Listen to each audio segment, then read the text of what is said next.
ভাইজান গো, এখন চালের দাম বেশি, চালের বদলে আলু খাইলে শক্ত হইব বেশি। আসসালামু আলাইকুম, আমি শিউলি বলছি, চলে আসলাম নতুন আরেকটি ভিডিও নিয়ে।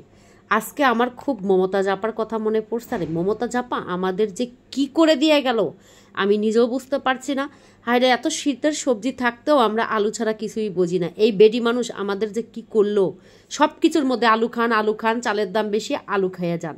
যদি গানটা আমি রিস্টেক বা ইস্যু না হতো তাহলে আমি গানটা দিয়ে আপলোড করতাম ভিডিওটা, কিন্তু দুঃখিত আমি এটা করতে পারছি না। কিন্তু তার গানের যে যা যা উনি বলছিল সেটাই আমি আপনাদের বলবো। আচ্ছা, মমতাজ আপা যে বললো ভাইজান গো আপনারা চাল খেলে পারে মোটা হয়ে যাবেন, মোটা হইলে পর উঠতে পারবেন না, বসতে পারবেন না, অমুক করতে পারবেন, আলু খান, আলু খেলে সাশ্রয়ী হবে, অমুক হবে তমুক হবে। বোন গো, এখন তো দেখি চালের চাইতে আলুর দাম বেড়ে গেল বেশি। এখন আমরা কি করব বলেন? অভ্যাস তো এমন করাই দিয়ে গেছেন, এত সবজি থাকার পরও আলু ছাড়া আমাদের চলে না। এই বেডিরে যদি আমি কাছে পাইতাম রে, শুধু বলতাম আলু খান আলু খান, যত টাকা দামই হোক না কেন, খালি আমি ওরে আলু খাওয়াতাম। নিজের ফিগারের দিকে একটু খেয়াল করে না, আর আমাদের আবল তাবল কি সুন্দর করে বলে বলে দিয়ে গেছে যে আপনারা খালি আলু খান আলু খান। চিন্তা করছেন আমাদের কি বুদ্ধিগুলো উনি দিয়ে গেছে? আর এখন যে নিজে পলায় আছে, কি সুন্দর পলায় পলায় এখন কি সুন্দর করে খাচ্ছেন উনি, আর আমাদের বলে আলু খান বেশি।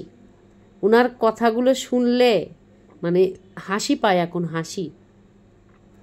আলুর দাম এখন চালের থেকে দ্বিগুণ, দ্বিগুণই বলবো। যে আলু 20 টাকা কেজি ছিল সেই আলু এখন 80 টাকা কিনে খাচ্ছে, নতুন আলু 100 টাকার উপরে বা 100 টাকা। সামনে কি হবে জানি না, কিছুই বলতে পারছি না। কিন্তু আমরা যে অভ্যাসটা করছি, এই অভ্যাসটা এখন কিভাবে ঠিক করব সেটাই এখন আসল কথা। আলু খেলে চিকন হয় এটা ভুল, চিকন হয় এটা একদমই ভুল। উনি যা তথ্য আমাদের দিয়ে গিয়েছে সম্পূর্ণ ভুল। আমার তো মতে আলু ভাত একই সমান, তবে আলুকে অ্যাভয়েড করা উচিত। যেহেতু যে জিনিসের দাম বাড়বে সে জিনিসটাকে অ্যাভয়েড করে চলতে হবে। তবে আরেকটা জিনিস খেয়াল করেও দেখছি, যখনই আলুর দাম বেড়ে গেল তখনই পেঁপের দাম বাড়াই দিল। কেন? এটা কেন করেন আপনারা? যে পেঁপে 20 টাকা 15 টাকা কেজি মানুষ খেত না, সে পেঁপে এখন হয়ে গিয়েছে 50 টাকা।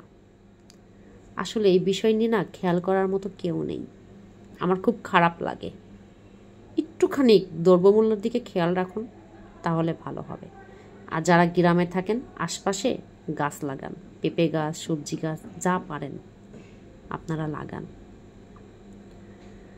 যারা আমরা শহরে আছি তারাই আছি বিপদে। সবজি কিনেই খেতে হবে। আর এই যে আলু, কথায় কথায় আলু ভর্তা, কথায় কথায় মাংসের সঙ্গে আলু, আলু ছাড়া আমি চলি না। এই যেমন আমি আলু ছাড়া চলতামই না, এখন আলুকে বাদ দিতে গেলে কান্না চলে আসে চোখ দিয়ে।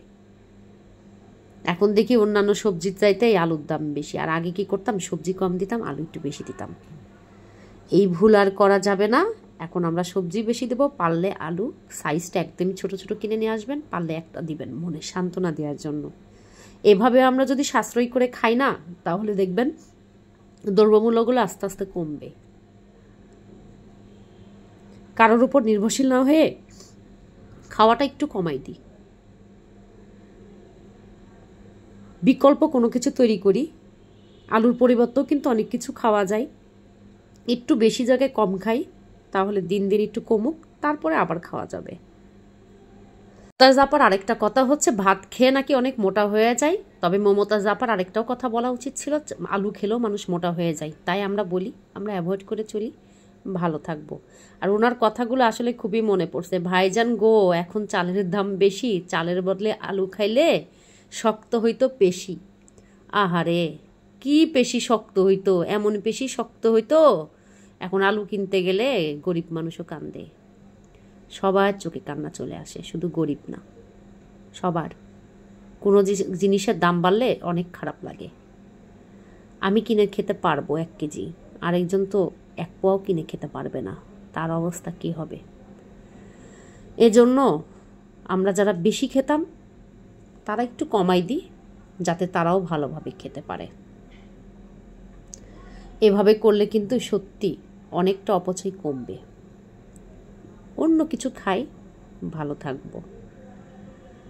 আমার ভিডিওটি কেমন হলো অবশ্যই জানাবেন। যদি ভালো লাগে লাইক কমেন্ট শেয়ার করে পাশে থাকবেন। আর পাশে থাকার জন্য আপনাদের অনেক অনেক ধন্যবাদ। আজকের মতো এখানেই বিদায় নিব। আবার নতুন নতুন ভিডিও নিয়ে আপনাদের সামনে চলে আসব। তবে বিদায় নেওয়ার আগে আমি আরেকটা কথা বলবো, যে কারোর কথা শুনে আমরা আসলে হুচুঙ্গে না নেচে বাস্তবতার মুখোমুখি হয়ে সব কিছু করি। কে আমাদের কি বলে গেল, কে আমাদের কি লেকচার দিয়ে গেল, তাদের কথা আমরা একটু কান দিব না। আমরা আমাদের গতিতে চলবো এবং সুন্দরভাবে চলবো, এবং সবচেয়ে যে জিনিসের দাম বাড়বে সেটাকে অ্যাভয়েড করে চলবো। আল্লাহ হাফেজ।